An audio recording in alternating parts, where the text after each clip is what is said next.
We're here at Microsoft's Redmond, Washington headquarters getting an inside look at the Xbox One X, the company's latest game console. Microsoft invited us here mainly to offer an inside look at how they designed the most powerful piece of console hardware ever made. But at a higher level, the company is also eager to answer a more important question: why? They want to help explain why they made a 4K game console just 4 years after the launch of the original Xbox One, and at a time when not everyone has a 4K TV. First, let's start with the actual components that push that power bump, namely the Scorpio engine.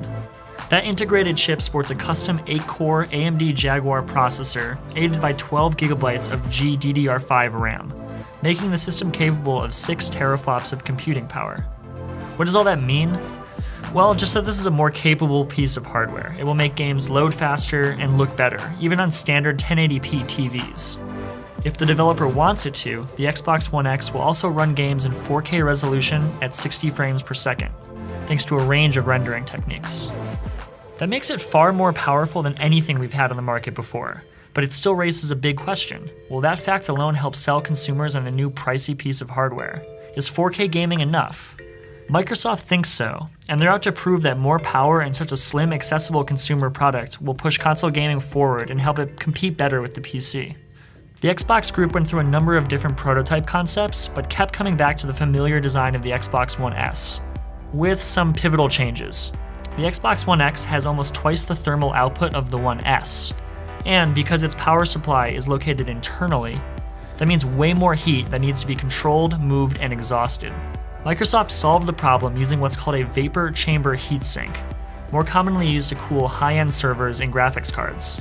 To make sure they could still get all that air out of the box, Microsoft had to miniaturize the venting pattern used on the Xbox One S. They ended up creating a super thin sheet of metal with the right amount of tiny perforations to let heat escape through the sides. And for color, Microsoft says it wanted to differentiate the Xbox One X from last year's less powerful One S, so it created a custom matte black finish it calls Infinite Black. This all results in a super impressive device packing power you would not be able to achieve with a similarly priced PC. That's the core of the pitch Microsoft is making, but there's going to be a lot of issues to contend with that the phrase "the most powerful console ever made" won't be able to solve. Microsoft is still playing a massive game of catch-up with Sony, whose PlayStation 4 has been outselling the Xbox almost 2-to-1 for years. Sony also has its own souped-up console, the PS4 Pro. It may not be as powerful as the Xbox One X, but it's up in the air whether consumers will care or even be able to tell the difference. There are other hurdles too. If you don't have a 4K TV, you probably don't want a One X, unless you're planning on buying one of those in the near future. Also, if you already have a really good PC, you might not want a One X either, because all of Microsoft's exclusive games are made available for Windows 10 as well.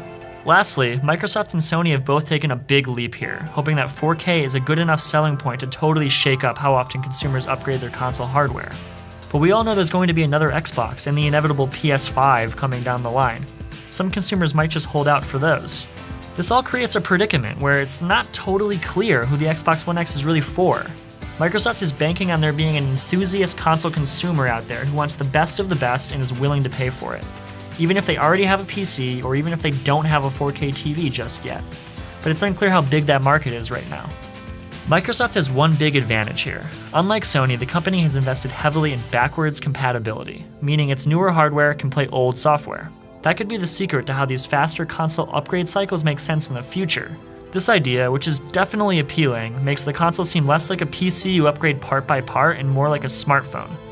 Whether 4K is the right benchmark that can make that happen, or if the Xbox One X will help Microsoft catch up to Sony, still largely depends on whether there are good games to play that take advantage of all that new horsepower. Microsoft says it has more than 130 titles and counting that will do so starting November 7th, when the console ships for $499. And one thing is totally certain: the most powerful game console ever made is only going to be as good as the games it can play. With that, Microsoft still has a lot of work to do, both with third-party developers and internally. For now, it's asking customers to buy into its vision and to come along for the uncertain ride, one that just might pay off in a really big way.